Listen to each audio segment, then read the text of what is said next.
Hello प्यारे दोस्तों, नमस्कार, गुड मॉर्निंग, सुप्रभात। आइए आपकी अपनी करंट की क्लास में मैं डेली की तरह आज भी आप लोगों का बहुत बहुत स्वागत अभिनंदन करती हूँ। आज हो गए हैं 24 नवंबर और महीने का लास्ट चल रहा है। तो आइए आज उसकी हम लोग करंट अफेयर्स देखते हैं और संडे के दिन अर्थात रविवार के दिन हम लोग इसका रिवीजन करेंगे। ठीक है, पूरा वीकली रिवीजन करेंगे। तो चलिए स्टार्ट करते हैं। सबसे पहला हमारा प्रश्न पूछा जा रहा है कि हाल ही में 2GW का दुनिया का सबसे बड़ा एकल साइट और विद्युत संयंत्र अल दाफरा का उद्घाटन हुआ है। ये उद्घाटन कहाँ पे किया गया है?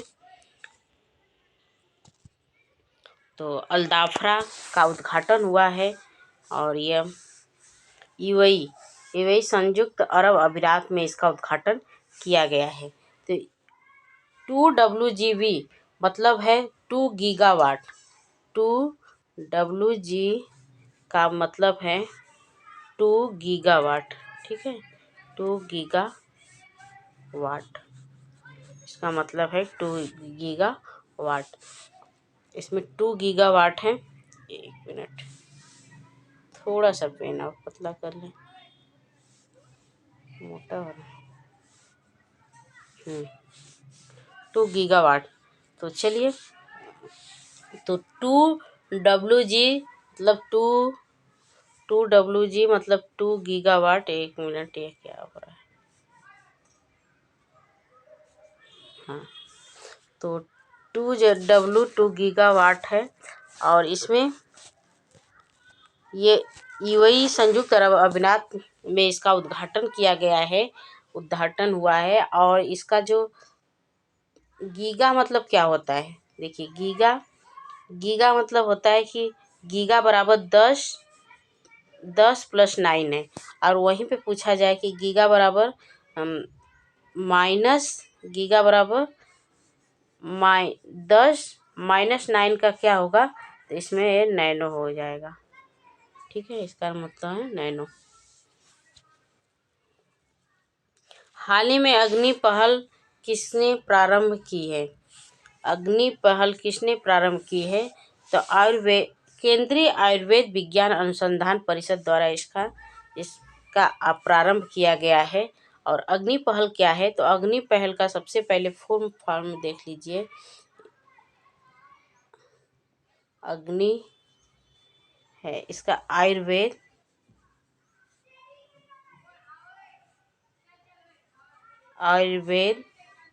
ज्ञान निपुण इस पहल ज्ञान निपुण पहल इसका फुल फॉर्म है। ठीक है, ज्ञान निपुण पहल जो कि आयुर्वेद विज्ञान अनुसंधान परिषद द्वारा स्टार्ट किया गया है। और यहीं पे पूछा जाए और ये किसके द्वारा स्टार्ट किया गया है? तो आयुष मंत्रालय द्वारा ये स्टार्ट किया गया है। आयुष मंत्रालय द्वारा स्टार्ट किया गया है। तो आयुष का फुल फॉर्म जान लें हम लोग। आयुष का फुल फॉर्म क्या होता है? तो आयुष का फुल फॉर्म होता है Ayurveda. A for Ayurveda, Y for yoga और यू फॉर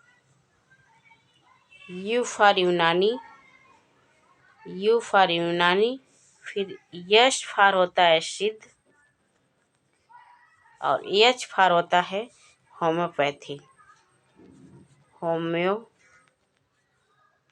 होम्योपैथी। ठीक है, एच फॉर होता है होम्योपैथी। एच फॉर होता है होम्योपैथी, इसको लिख लीजिए। आयुष मंत्रालय के जो अध्यक्ष हैं वह सर्वानंद सोनोवाल जी हैं। ठीक है, अग्नि का जो फुल फॉर्म है आयुर्वेद विज्ञान निपुण पहल है। ये आयुष मंत्रालय के द्वारा ये स्टार्ट की गई है। पहला आयुष मंत्रालय के द्वारा स्टार्ट किया गया है। और आयुष मंत्रालय का जो आयुष का जो फुल फॉर्म है A for Ayurveda, Y for yoga, U for Unani और S for Siddha, H for homeopathy. ठीक है, और जो ये जो केंद्रीय आयुर्वेद विज्ञान परिषद की जो स्थापना हुई है, इसका अर्थात इसका जो स्टार्ट हुआ है वह क्यों किया गया, तो अनुसंधान को बढ़ावा देने के लिए इसको स्टार्ट किया गया है। किसको? अनुसंधान को बढ़ावा देने के लिए। अनुसंधान, ये मोस्ट इम्पॉर्टेंट प्रश्न है, इसको आप लोग लिख लीजिए। अनुसंधान को बढ़ावा देने के लिए, ठीक है, बढ़ावा देने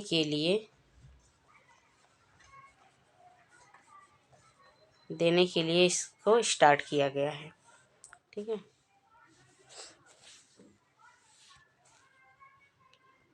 हाल ही में दुर्लभ धातु टैंटलम की खोज कहाँ हुई है?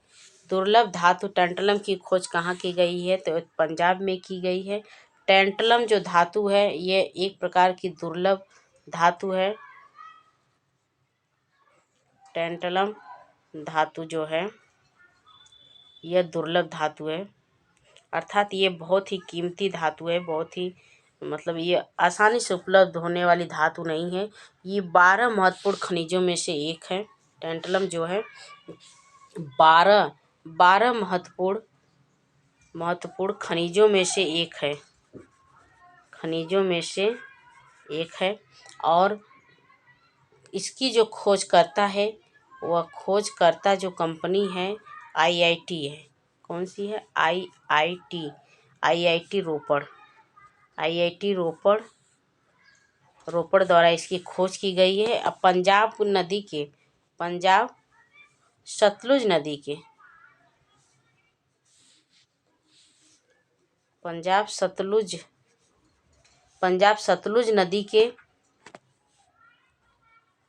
पंजाब सतलुज नदी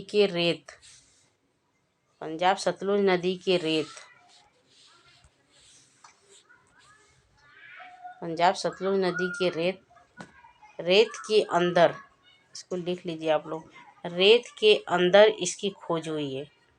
रेत के अंदर इसकी खोज हुई है, ठीक है, खोज हुई है। इसका जो परमाणु क्रमांक है, इसका पूछा जाता है एग्जाम में परमाणु क्रमांक, तो इसका जो परमाणु क्रमांक है वह है 73, ठीक है। इसका जो प्रतीक चिन्ह है, इसका प्रतीक चिन्ह है TA। इसका प्रतीक चिन्ह है, ठीक है, प्रतीक चिन्ह है। तो इसको याद रखिए आप लोग कि TA इसका प्रतीक चिन्ह है। टैंटलम धातु अत्यंत दुर्लभ धातु है। टैंटलम धातु जो है अत्यंत ही दुर्लभ धातु है। यह आसानी से मिलने वाली धातु नहीं है, ये बहुत ही कीमती धातुएं हैं। और ये 12 महत्वपूर्ण धातुओं में से एक टैंटलम धातु है, ठीक है। 12 महत्वपूर्ण, अर्थात इसको प्राप्त कर लेना अर्थात भारत फिर से सोने की चिड़िया बन सकता है। ये इस प्रकार की एक ये धातु है। और इसकी जो खोज करता है वो आईआईटी रोपड़ कंपनी के द्वारा इसकी खोज की गई है। अब पंजाब के सतलुज नदी के रेत के अंदर इसकी खोज हुई है। इसका जो परमाणु क्रमांक है 73 है। TA इसका प्रतीक चिन्ह है, ठीक है। हाल ही में नासा इम्पैक्ट प्लेनेट पुरस्कार किसे मिला है? तो डॉक्टर सुजीत राय को यह पुरस्कार प्राप्त हुआ है।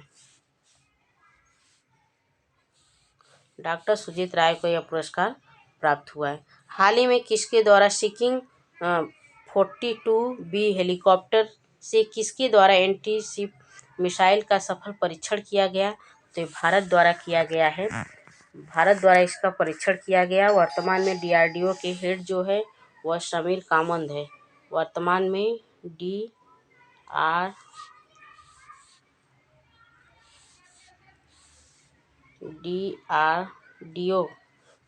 DRDO के जो हेड हैं वो समीर कामंद जी हैं। समीर कामंद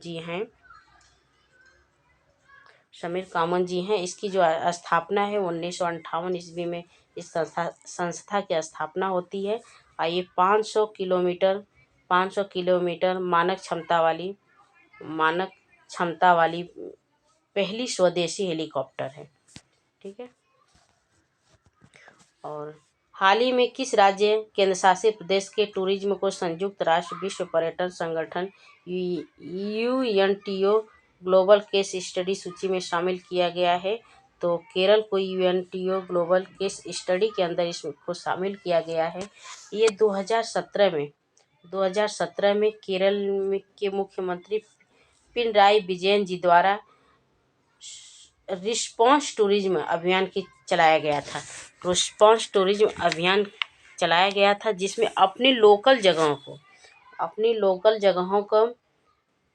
जगहों की चीज़ों का यूज करना था। अपनी लोकल जगह की चीज़ों को यूज करना था। वहाँ की जो फल हैं, वहाँ के जो खाने की जो वस्तुएं हैं, उन्हीं को यूज करना था। ये नहीं कि बाहर की चाइनीज चीज़ों को यूज करें।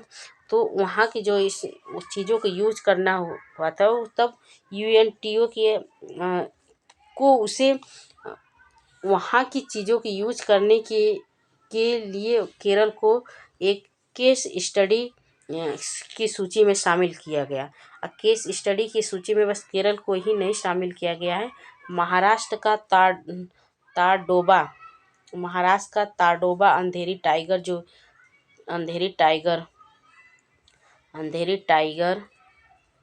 टाइगर रिजर्व को भी केस स्टडी में शामिल किया गया है।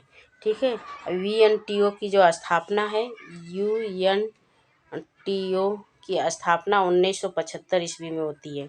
यूएनटीओ की स्थापना 1975 ईस्वी में होती है। और इसके जो हेड क्वार्टर हैं वह है मैड्रिड में इसके हेड क्वार्टर हैं। ठीक है। तो ये थे आज के इतने ही महत्वपूर्ण इम्पोर्टेंट करंट अफेयर्स। आप लोग इसको जरूर देखिए, अपने दोस्तों को, मित्रों को, भाई बहनों को शेयर करें। अब प्लीज़ जो लोग नए हैं चैनल सब्सक्राइब करें। चलिए मिलते हैं अगले क्लास में, तब तक के नमस्कार, जय हिंद।